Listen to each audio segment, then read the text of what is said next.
So from the conclusion, we conclude that obviously the amount of total work done in moving through the complete circuit will be equal to amount of work done in external circuit plus amount of work done in internal circuit per unit charge, obviously, because we are talking about electricity. So we know that this is epsilon and this is terminal voltage and this is your voltage drop. So this is the derivation formula relation between EMF of a cell, terminal voltage and voltage drop. So this we will use in numericals and for other derivations. Okay, so from here if you want to find out the value of the terminal voltage, that will be epsilon minus small v. Okay, that means what? That means this epsilon is sum of both these voltage. That means if you are lost voltage or your voltage drop will be more, then obviously that will decrease the value of the terminal voltage. That means if you will draw more current from the cell, that means if you have put any heavy appliance which require more current, if you will draw more current, then this voltage drop will be more. That means more current means more charges. More current means positive, negative. More current means more charges. So if the charges will move very fast from one terminal to another terminal, that means the electrolyte will have to create the charges more fastly. That means obviously it will work more fast, and which will increase the collisions, or you can say resistance. That means if you will draw more current from the cell, if you take more current from the cell, that will increase the voltage drop, which will decrease the terminal voltage. That means in external circuit you will get less voltage. That means your appliance will get less voltage. So this voltage drop depends on the voltage drop or the current, amount of current flowing through it, because amount will affect the voltage drop and voltage drop will affect the terminal voltage. Okay, while charging they will be added, because while charging the chemical energy stores, right? It does not decrease but it increases. So in that condition it will be added here. Okay, so this is relation between epsilon and terminal voltage and voltage drop. Okay, now some difference are given here. See, the language is very important. We have to clearly understand it. We should not have any kind of confusion, especially in this concept, open circuit and closed circuit, or in other words you can say when cell is in use or when cell is not in use. In both the conditions we have to see all the difference carefully. It's simple but it can create a little confusion. We have to be careful about that. So our first point is, it is the amount of work done per unit charge in taking a unit positive test charge in complete circuit. That means amount of work done per unit charge, that means upon charge, or I can write per unit charge, no problem. Work done per unit charge and throughout the circuit. These are the three important words: throughout circuit, or in other words you can say inside plus outside.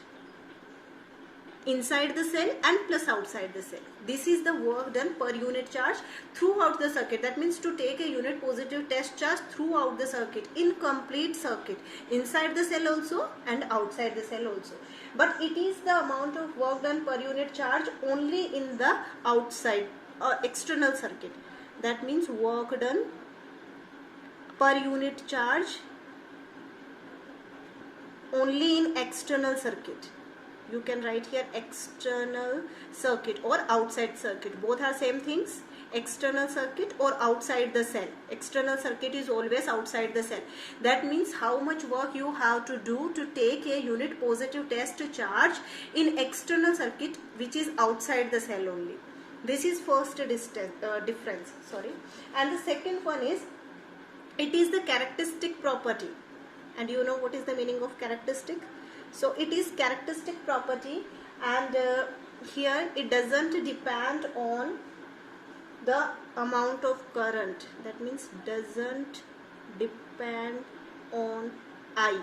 That means current. How much current you are drawing from the cell, that will not affect EMF of the cell. It will be constant, but it depends on amount of current.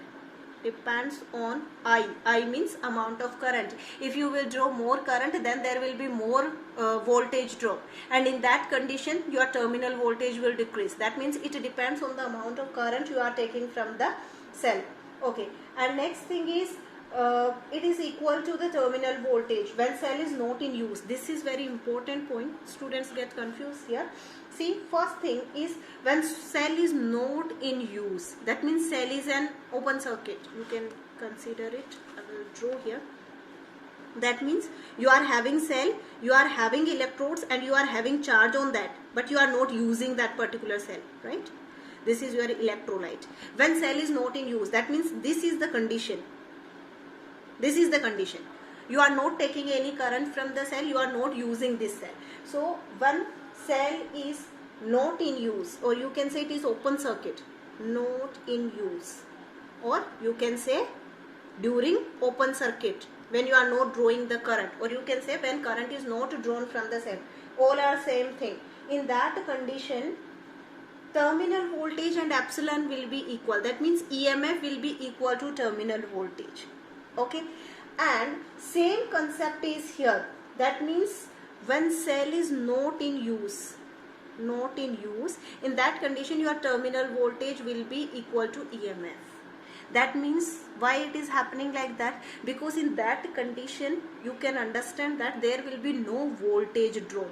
That means in your this formula, if you will not have voltage drop, or if your voltage drop will be 0, then automatically epsilon will be equal to V. And this voltage drop, we have already discussed that this voltage drop will be considered, will be taken into account only if cell is in use. When cell is used to draw the current, then you will have only voltage drop, otherwise not. So if this will be 0, then epsilon will be equal to V. That means when cell is not in use, in that condition your both voltage drop and EMF will be equal. This is the first point. Second thing, greater than the terminal voltage when cell is in use. That means when cell is in use, or you can say when it is closed circuit, when you are taking current from the cell, when you are using your appliance, in that condition epsilon will be, epsilon will be greater than the terminal voltage, and here also I should draw it line. Here also we have to use that when the cell is in use, in that condition your voltage drop will be less than the epsilon. Okay, I hope you have got this point, because when the cell is not in use, in that condition there will be no loss of any voltage. Okay, and when the cell is in use, in that condition epsilon is equal to V plus V. That means when you are adding two quantities, then you are getting this EMF. When you are adding something to terminal voltage, then you are getting epsilon. That means obviously this epsilon is greater than, that means suppose it is 10 here. You want this 10, and here you are adding something. That means this your terminal voltage. This terminal voltage is obviously less than 10, because 2 you are already having here. So it will be 8 in this case. If you are having here 5, then it will be 5. That means what? This epsilon will be always greater than your terminal voltage. Because when you add something to terminal voltage, then both of these becomes equal. This is the condition when you are using the cell, when you are using any particular appliance, in that condition. So when you are using the cell, your epsilon will be greater than the terminal voltage, or in other words you can say your terminal voltage will be less than the total EMF. Both the things are same. So this third point is very important point. You must not get confused here. Just to make it clear, open circuit, closed circuit, in use, not in use, drawing the current and not drawing the current. These are the three things which we have to give little bit concentration or more concern regarding this thing. Okay, our next topic is about internal resistance. So as we have discussed about the voltage drop, one term is related with that voltage drop. Voltage drop means some amount of voltage we are losing. Actually, when you have to make a constant flow between this negatively charged electrode and positively charged electrode. From here to here, the work is done by your terminal voltage. But inside this also you have to make a constant flow of ions, because this is electrolytic cell. That's why we are talking ions. So that means you have to make a constant flow of these ions. And obviously as there is collision between the electrons outside. Outside in the external circuit, we said that this wire will offer a resistance because the electrons will move from one point to another. They will collide with positively charged ions and with each other, which will create a disturbance and some amount of energy will be lost there. That is the resistance. Similarly, here the ions are moving from one terminal to another terminal. So the ions will collide with each other. So because of that collision, some amount of energy is lost there also. That means here also we are, with respect to this voltage drop, we are having a resistance due to the collisions of ions. So that resistance is denoted by small r, and that is known as internal resistance. Definition is the same. The thing is, we have to add two words here. That means the resistance inside the cell, in between the electrodes. That means this resistance is only inside the cell. This is responsible for cell only. This is the particular resistance of this cell, not the external circuit, due to the electrode. That is known as the resistance. That means the obstruction, which we have already learned the definition, same definition we will use here, of obstruction in flow of current. Obstruction in flow of current offered by electrolyte, because here everything is done by electrolyte only. So offered by electrolyte is called internal resistance. Internal resistance.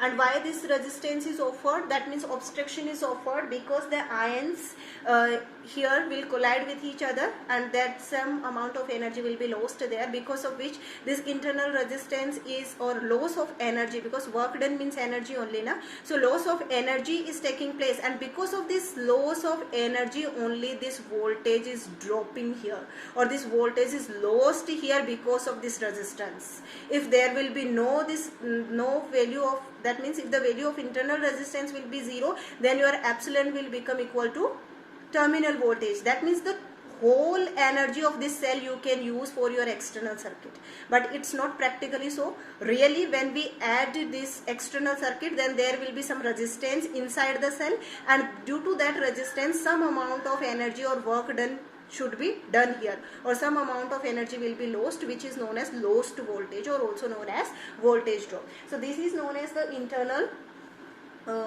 resistance. We know that terminal voltage is denoted by small v, so that is equal to IR. I is the current, R is the internal resistance, and V is this voltage drop. So that is known as the internal resistance. Next thing, whenever you will consider here the external circuit, then you will have any appliance. That means you will have some resistance, external resistance, and this is internal resistance, and they are always considered to be connected in series. That means if two numerical values will be given to you, one the resistance of wire or resistance of appliance is given, and if the internal resistance is given, then you will add them directly, because in series combination, resistors are added directly. Resistors are, or resistance are added. That means if you are given one external resistance R and internal resistance of cell is R, then your total resistance will be equal to R plus R. R is the resistance of your external circuit or appliance, and small r is the resistance of cell if you are using this electrolytic cell in that condition. So this is known as the internal resistance. Now we have a relationship between internal resistance, EMF and voltage drop, and also we have some factors to discuss about this internal resistance. This we will see in the next class. For now, enough. So thank you.